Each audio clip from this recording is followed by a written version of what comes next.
Ce matin, la bibliothèque publique et universitaire de Neuchâtel se réveille dans la stupeur. Une pièce exceptionnelle de ses collections a été dérobée. Nous avons voulu comprendre le déroulement des faits. Ce matin, il est 6h35. Ours, le concierge, ouvre la bibliothèque comme chaque jour. Il ne remarque rien. Tout était parfaitement en ordre, comme d'habitude. Les portes, les fenêtres, tout était fermé.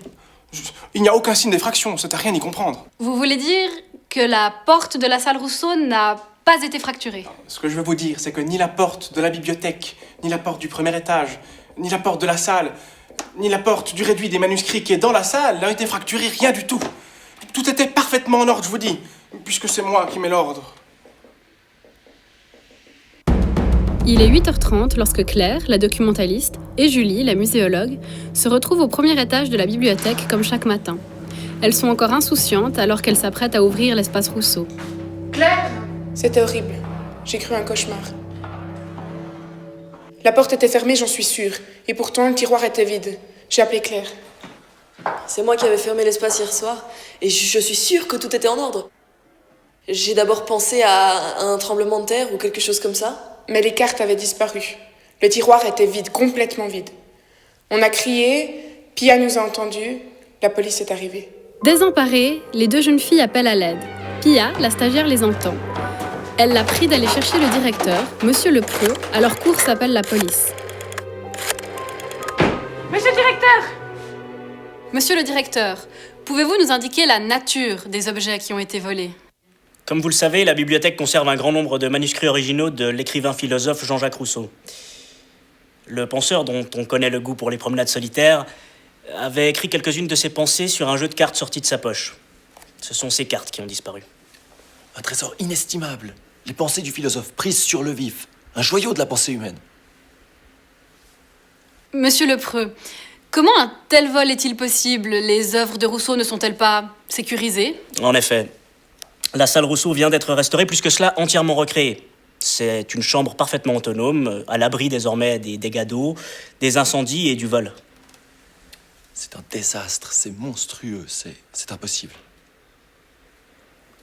Nous retrouvons ce soir les membres du personnel de la bibliothèque alors qu'ils viennent de répondre aux questions de la police. Alors il n'y a pas eu d'effraction? N'y a-t-il pas une porte de service, un conduit d'aération? Non, tout est parfaitement bouclé. Même l'aération est indépendante de celle du reste du bâtiment. Et qui possède la clé?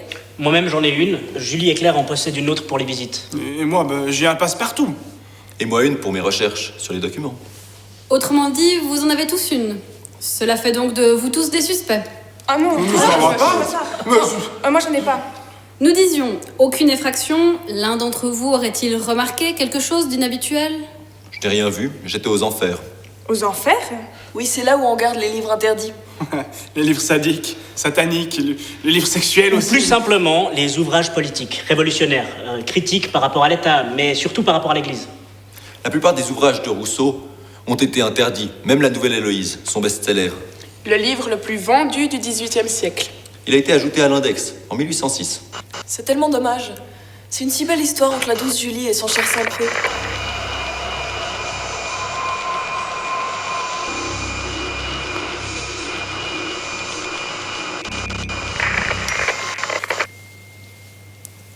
Oui, nous sommes partout.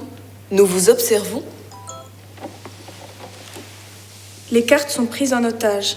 Vous devez dénoncer l'assassin de la reine de cœur, sinon les cartes s'autodétruiront. Ah non, un tel trésor, c'est inqualifiable, ils n'ont pas le droit. C'est du bluff, on ne s'attaque pas à des archives. Les voler pour en tirer du profit, ça s'est déjà vu. Mais je ne vois pas l'intérêt de les faire disparaître. Rousseau n'est plus là pour s'en plaindre. Ni pour se défendre. Mais pourquoi accuse-t-il Rousseau d'avoir assassiné Julie?